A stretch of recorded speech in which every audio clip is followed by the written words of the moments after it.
Good evening and welcome to my channel. Tonight we'll be continuing our story of the Murder of Roger Ackroyd by Agatha Christie. Chapter 13. The Goose Quill. That evening, at Poirot's request, I went over to his house after dinner.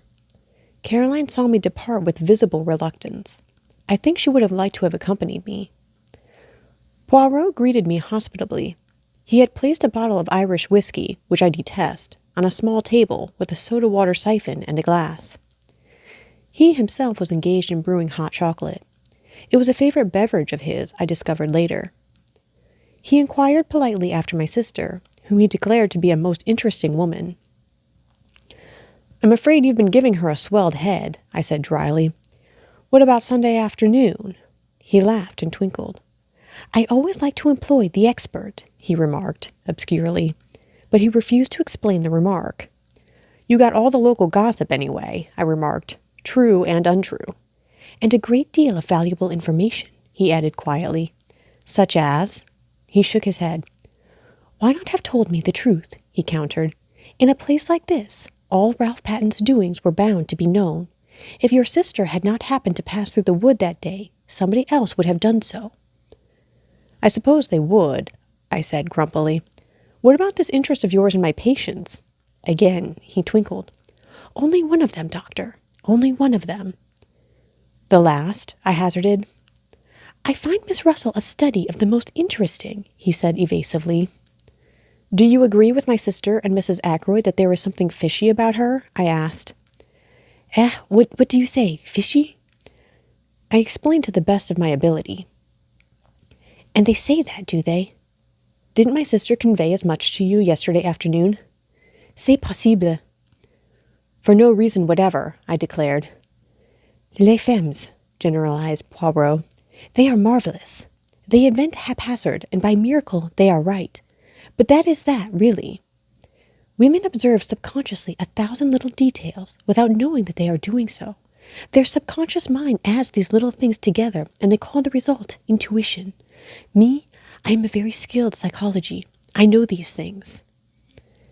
He swelled his chest out importantly, looking so ridiculous that I found it difficult not to burst out laughing.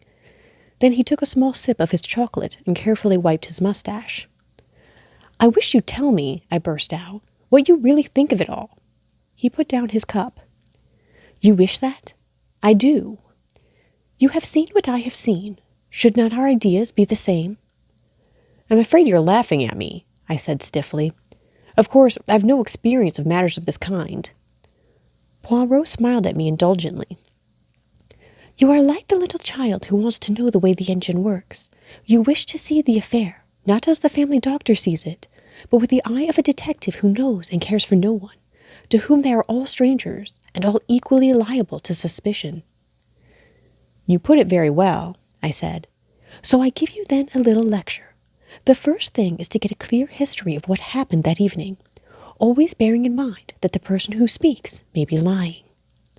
I raised my eyebrows. Rather a suspicious attitude. "But necessary, I assure you, necessary.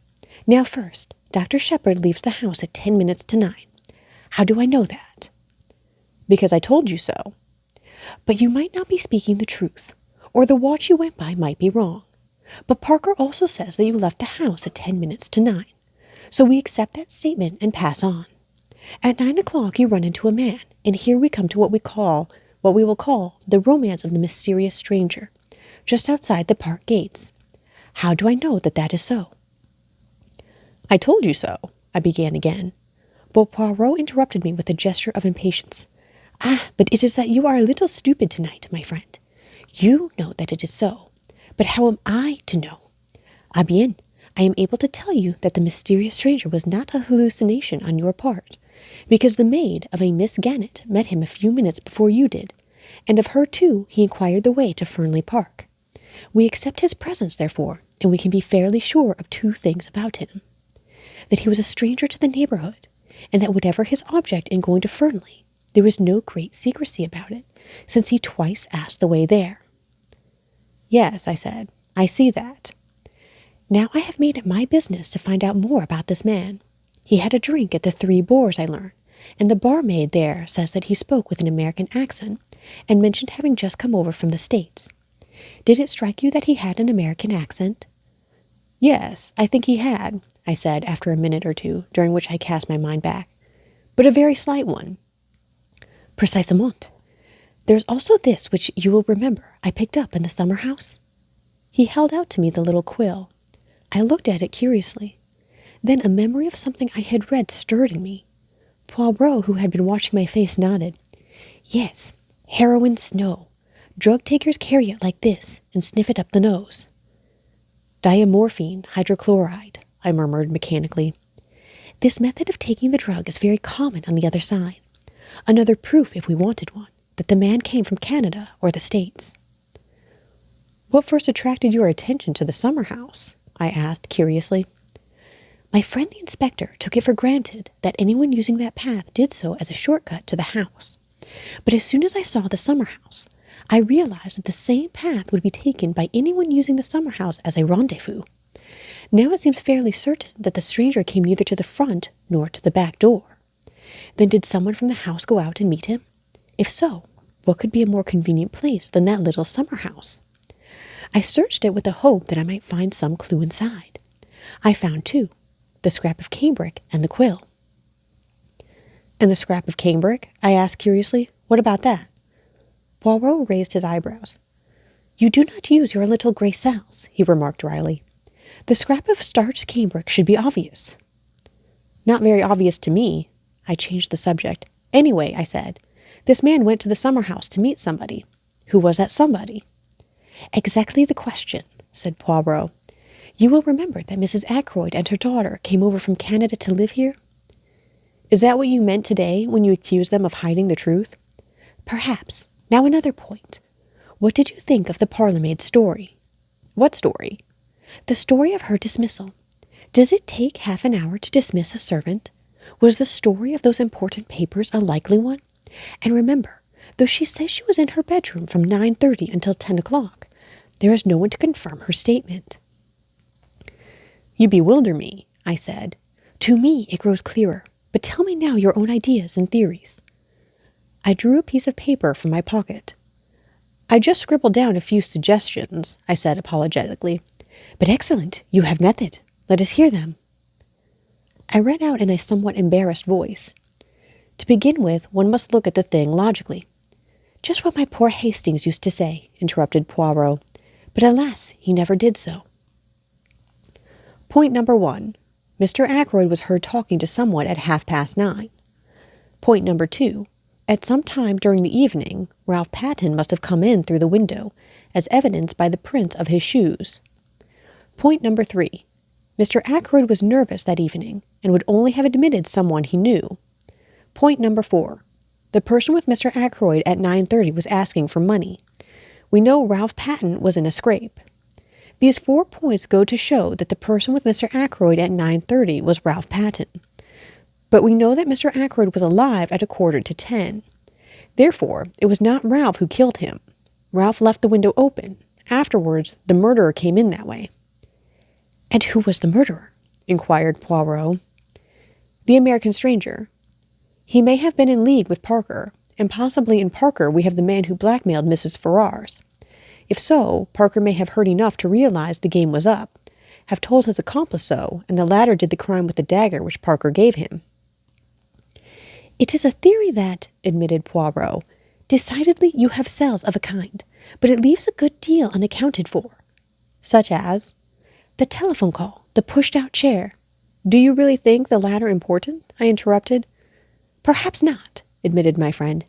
It may have been pulled out by accident, and Raymond or Blunt may have shoved it into place unconsciously under the stress of emotion. Then there is the missing 40 pounds. Given by Ackroyd to Ralph, I suggested. He may have reconsidered his first refusal. That still leaves one thing unexplained. What? Why was Blunt so certain in his own mind that it was Raymond with Mr. Ackroyd at 9:30? He explained that, I said. You think so? I will not press the point. Tell me instead, what were Ralph Patten's reasons for disappearing? That's rather more difficult, I said slowly. I shall have to speak as a medical man. Ralph's nerves must have gone phut. If he suddenly found out that his uncle had been murdered within a few minutes of his leaving him, after perhaps a rather stormy interview, well, he might get the wind up and clear right out. Men have been known to do that, act guiltily when they're perfectly innocent. Yes, that is true, said Poirot, but we must not lose sight of one thing. I know what you're going to say, I remarked. Motive. Ralph Patten inherits a great fortune by his uncle's death. That is one motive, agreed Poirot. One? Mais oui. Do you realize that there are 3 separate motives staring us in the face? Somebody certainly stole the blue envelope and its contents. That is one motive. Blackmail. Ralph Patten may have been the man who blackmailed Mrs. Ferrars.